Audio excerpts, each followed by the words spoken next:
Hi there, Plant Girl here. So I thought I'd bring you out here today, and we could talk a little bit about composting in the winter and a northern climate like the one that I live in here. I live in Zone 3, Saskatchewan, Canada, and our winters are long and cold. But I still add to my compost bin, and I still keep it going as much as I can over the winter. So I thought I'd bring you in here and just let you have a little look-see, and we'll talk about it a little bit. So come on in and let's have a look. So this is my bin here that I use for most of my composting. And as you could probably see, I've been adding to it. And I have a pretty good layer going now. I always empty this out at the end of the growing season. And even if the compost isn't completely done at that point, I take it out and I'll put it in another container, another storage area, or underground. Like I think I have some videos you may have seen that I did some trench composting with some of it this year, or also put it into just like a pallet kind of enclosure or a bucket or something like that. That way, this is empty and ready for me for the winter. So I've been adding on this, like I said, what is this? About the middle of November. So it's actually probably been about a month and a half that I've been filling this up, maybe longer. And I have some little bit of clippings from the yard and mostly food waste and like newspapers. I think you can see an egg carton in there, eggshells, tea bags, coffee grounds, you name it. It's in here. And now it's time to add a little bit of leaf. So you can see this bin beside me, and I just fill this up in the autumn as I collect leaves. And these are shredded leaves, and I just collect a bunch up in here. I have lots more stored in the yard for other purposes, but I have this one here right handy. And once I get a good layer of mostly greens, like kitchen waste, yard waste in here, then I start adding some leaves in, stir it around. So I'm going to do that now.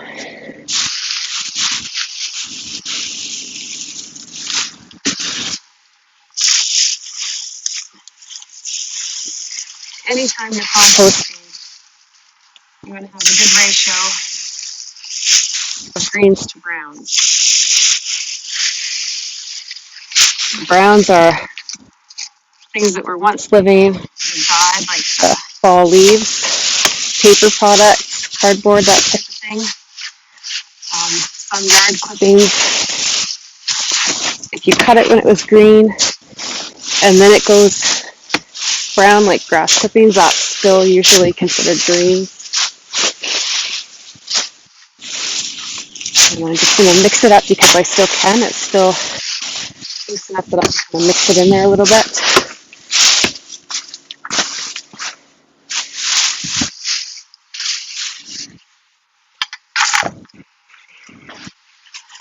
And since it's a warm winter day, things are a little melty, I'm just going to grab some snow here, throw it in, because moisture is something else that compost needs to work.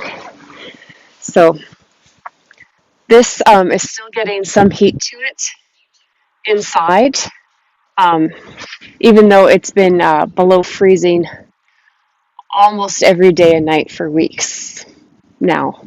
So we occasionally get a day like today. Right now it's 3 Celsius, so it's just above freezing. The sun shines on this nice black tote here, warms it up, and that helps to heat, I think, the air up inside. And then there's, I think, still a little bit of microbial activity going on just down in there, but not a whole lot. It's pretty much just dormant right now. And this is pretty much it. This will freeze solid eventually. But on the days where it's a little bit warmer like this, and if we can get some moisture in there, it'll kind of pack down and condense. And compost works well that way. I mean, you want air in it, but if you can pack it initially nice and good and then kind of stir it around to get some oxygen in there, it actually works well. So this process over the winter of putting the layers in and getting a little bit wet, and then it kind of packs down over and the freeze thaw happening, actually makes this heat up really quickly in the spring as soon as it starts to thaw out. So I can usually get this thawing out pretty quickly in the spring as things start to wake up again, and it'll start going again. So I think it's worth it to continue to put things in your compost through the winter. even in a cold northern climate, if you can bear to get outside and get to it, which, they always say it helps to make it handy and accessible, right?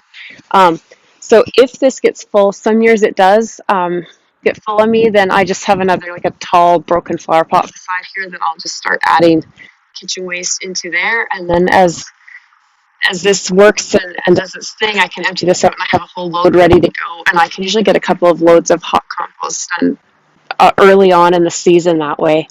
So I just thought that was a little bit of food for thought there on, I know sometimes in the northern climates we think that we need to kind of stop composting.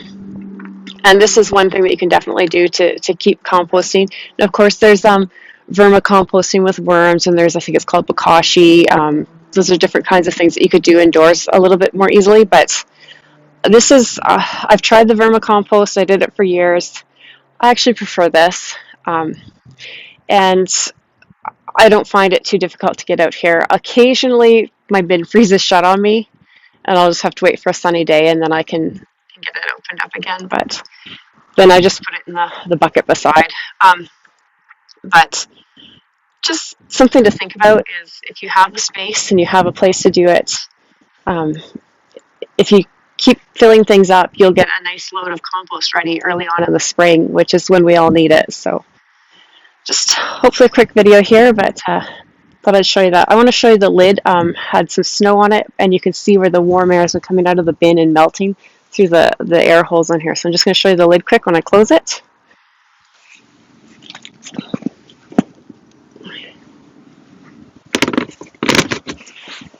So I think you can see that there. Like there's definitely still heat coming through here, and it's melting some pretty good holes, letting the air move around in there.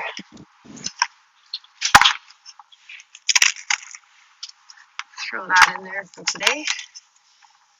So just my thoughts on composting over the winter in a cold climate. Let me know in the comments down below what you think about that. And we'll see you in the next one. Bye.